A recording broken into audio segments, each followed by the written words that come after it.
Find a plan that goes with your flow. Get unlimited local talk, text, and data at the most affordable rate with Unlimited Flow Postpaid, only at Docomo Pacific. Try Wendy's deliciously indulgent mushroom bacon cheeseburger made with juicy beef, crispy applewood smoked bacon, savory roasted mushrooms, Munster cheese, and a creamy garlic spread, all on a soft toasted bun. Make it a combo and try it in a double or triple. Wendy's, good, done right.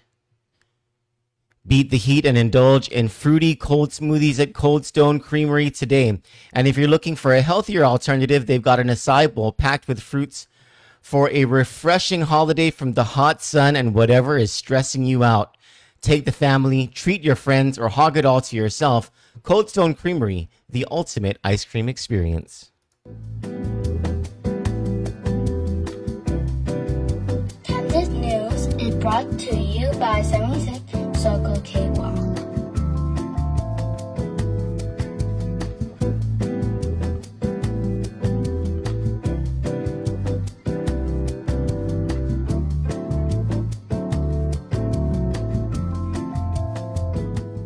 Good afternoon, my dear friends. It is 3:07 p.m. on Monday, January 20, 2025. Happy Martin Luther King Jr. Day, a leader in our contemporary movement, not just against racial inequality, but against poverty and the fight against poverty. And it's many people who have studied Dr. Martin Luther King Jr. believe that the real reason that he was gunned down, that he was attacked by so many in the elite wasn't because of his push for racial justice, but more so for his push for social justice, economic justice, his fight against poverty. And in 1968, gunned down, assassinated because of that. And so his message carries to all of us today, and we hope to honor his message by continuing this fight against corruption and advocating for the end of poverty in our islands. Good afternoon, everyone. Also on January 20, well, it's not January 20 in most places in the States yet. I don't know if it's January 20 in the East Coast yet, but anyway, on January 20 Eastern Standard Time, President-elect Donald Trump will become the 47th president of the United States, and we'll wait to see what becomes of that. In the meantime, the Republicans are hitting the ground running here in Guam. The Republicans, for the first time in more than 16 years, have retaken the majority in the Guam legislature. And there is a lot of hope and anticipation that good will come out of this change. And if you can remember, the last time the Republicans were in the majority, anytime the Republicans are in the majority, there is, and you know, I'll say this, I'm a registered Democrat, so I'll say this objectively. Republican senators, Republican majorities typically are more professional, typically are more competent and smarter. And so there is a great deal of expectation especially not just because of, how we remember Republican majorities in the legislature to be, but also because of the promises that these particular Republican senators made on the campaign trail. And among their promises, and I remember interviewing Shawn Gumataotao, a freshman senator who is now in charge of the Public Safety Committee. I remember interviewing him on our Walk the Talk during the campaign season, and his stated determination to fight corruption. And so Shawn Gumataotao has put his money where his mouth is, and he has called the first oversight hearing of this Republican majority. And it is on Guam Homeland Security, Office of Civil Defense. We're about to get a glimpse this Friday at this oversight hearing into whether this Republican majority will divorce itself from the incompetence, the impasse, the bad questions, the lack of oversight and accountability that was sort of the trademark of Democrat majorities over the past several years. And we're going to be able to see whether there's a difference right off the bat based on the demeanor of the Republican senators, the types of questions that they ask. And if I were a leader in Guam Homeland Security and Office of Civil Defense, I would not try to gaslight Shawn Gumataotao, and I'm going to assume that Speaker Frank Blas Jr. will be at that oversight hearing as well for a couple of reasons. One, Frank Blas Jr. was the island's first Homeland Security advisor, appointed by then Governor Felix Camacho. And when Governor Felix Camacho was in office, he also had a joint information coordinator by the name of Shawn Gumataotao. So these two senators, well-versed in emergency management, well-versed in the federal grants and the compliance issues with those federal grants, well-versed on who should and should not be getting overtime, well-versed on the work that goes into an emergency response. And so it will be difficult to pull the wool over their eyes in this oversight hearing. This is based on an audit that was conducted by the Office of Public Accountability, an independent audit, and that revealed hundreds of thousands of dollars of inappropriate and illegal overtime, allegations that crimes were committed in the processing and the payment of this overtime. And the audit didn't come out of nowhere. It was pushed by a minority member of the last legislature, now Speaker Frank Blas Jr. And to be fair, the audit also was pushed by Audit. And this is where the Republicans might run into a bit of irony. So this audit covers the periods fiscal years 2018 through 2023. Not all of those fiscal years are part of the Leon Guerrero administration. 4 3/4 fiscal years are in the Leon Guerrero administration, but 1 1/4 fiscal years are under the Calvo administration, the final end of the Calvo administration. And you have to understand as well, when you talk about the Calvo administration, don't forget there was a Lieutenant Governor, Ray Tenorio. And Guam Homeland Security Office of Civil Defense was one of those considered a public safety agency, and the person in charge who had oversight of the public safety agencies during the Calvo administration was Ray Tenorio. Now, the audit doesn't fully break down, like it's not readily available to see in the audit, like, okay, whose fault was it? Was it the Calvo administration or was it the Leon Guerrero administration? But here's what we do know, is that a significant portion of the illegal overtime that accrued, the allegedly illegal overtime that accrued, a significant portion of the allegedly illegal overtime, I'm sorry, let me back up. A significant portion of the allegedly illegal overtime accrued during those final 1 1/4 fiscal years of the Calvo administration. A significant portion of the allegedly illegal overtime after that was accrued with the purpose of reconciling the accounts from the final 1 1/4 years of the Calvo administration.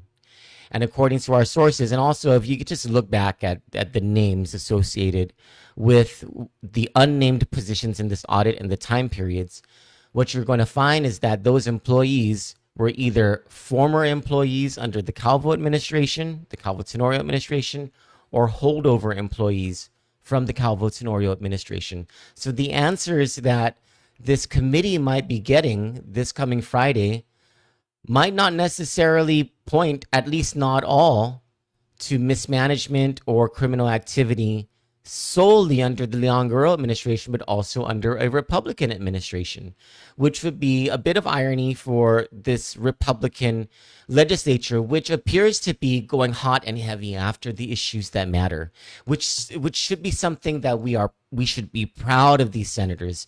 And if this is what their honeymoon period looks like, and if they remain committed to this type of work, I think we're going to be proud of this legislature. We can only hope. We can only pray. What I really hope doesn't happen is that we get politics mixed into this. I really hope that this does not devolve into some yelling match between the legislature and the administration, or just an opportunity to throw mud at the governor, or for the governor and her people to go into this oversight hearing thinking that they don't have to answer the questions and that they shouldn't be fully transparent with the senators. I hope it doesn't devolve into something like that, because you already have Republican senators saying they want to work with Adelup to do the good things. You already have the governor saying, I want to work with these Republican senators to do good things.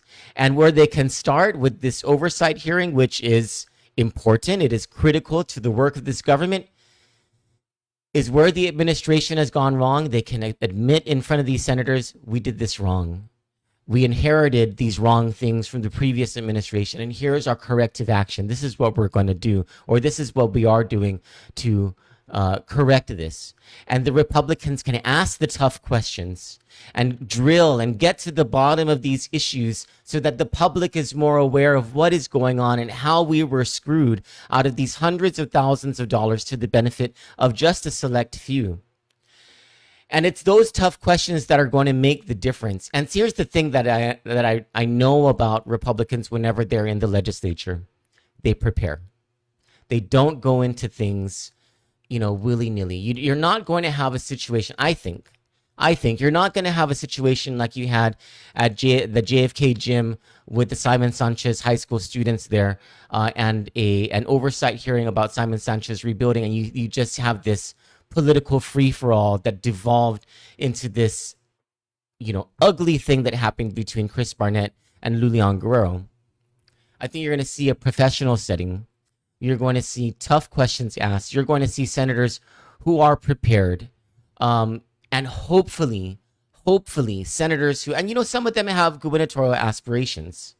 So that there's going to be a little bit of politics here and there, right? But hopefully these senators are controlled, they're restrained, they're disciplined, understanding that what the public needs now is not politics and is not ambition for Adelup, but answers, transparency, a sincere and serious look into what went wrong and how it could be made right, and whether there is, a call for the Attorney General to do even more so that, there is criminal justice as well, what that can and should be the case. But Republicans, whenever they're in charge of the legislature, and I'm not saying that everything they've done is good. There have been some stupid things that Republicans have done when they've been in the majority. For example, the right to work bill, or the right to work statute, which needs to absolutely be repealed by the Republicans, or Republicans always sitting on minimum wage legislation when it should be raised. Like the minimum wage being $9.25 right now is just ridiculously low. And so, Republicans don't always do things right, but what I'm saying in the context of holding the administration accountable, asking the tough questions in a professional way, Republicans, they're known for this, except for one. And I have a bone to pick with Senator Tello Taitigui, because when this story first surfaced about the need for an oversight hearing, it wasn't Shawn Gumataotao who had issued the news release on it, even though he was already planning it because he's the chairman of this committee, even though it was Frank Blas Jr. who raised this issue last year and is the person responsible for getting this through, like for getting this audit done. I'm sorry, the public auditor got it done, but it was Frank Blas Jr. who pushed this issue. But it wasn't those two who were hogging the limelight on this. Yeah, and this is the continuing problem I'll have with Senator Tello Taitigui. She came out at the beginning of the term This is not her committee. She had nothing to do with the complaints that went in to the OPA so that an audit could be done. She just wanted the limelight. She just wanted to bask in it. And so, she pulls this stunt, and I recognize this because I've been in politics, just a political stunt to get a headline. And so when she came out with that call for an oversight hearing, I looked at it and I thought, you know why this isn't newsworthy? Because this is just politics. This is just, and this is exactly what the Republican majority does not need. They do not need to fall into this trap of politics that the Democrats have been so good at whenever they've been in charge of the majority in the legislature. All those years of impasse and all the most critical of issues was because of the politics that the Democrats were playing, and some of the Republicans playing with those Democrats and creating all of that impasse on such critical issues. We could be on our way to building a new hospital right now if it wasn't for that. And so I'm sick and tired of seeing that kind of behavior. And I know that the Republicans can't just rein in their fellow Republican senators, because each senator is elected by the people and each senator has their own mandate. But man, if I were in the Republican majority, I'd be extremely wary of my fellow colleague, Senator Telo Taidegui, and the sort of politics that are played. And at this hearing, I hope that Senator Gumataotao, uses that gavel, wields that gavel so that there is decorum, there is orderly conversation, there is reasonableness to the discourse, that the questions that are being asked are good questions and not dumb questions. And so, this Friday, we're going to see it all. We're going to be able to see on full display whether this Republican majority that we elected is worth it, whether they are going to be different, whether they will be professional, and whether they are up to the task of holding the Leon Guerrero administration and maybe even the previous administration accountable for what happened. For Kandit News, I'm Troy Torres. You all have a wonderful day. God bless you. I might go live later on tonight, but that will be on issues involving the CNMI. Until then, you all be safe. God bless you, and I love you all.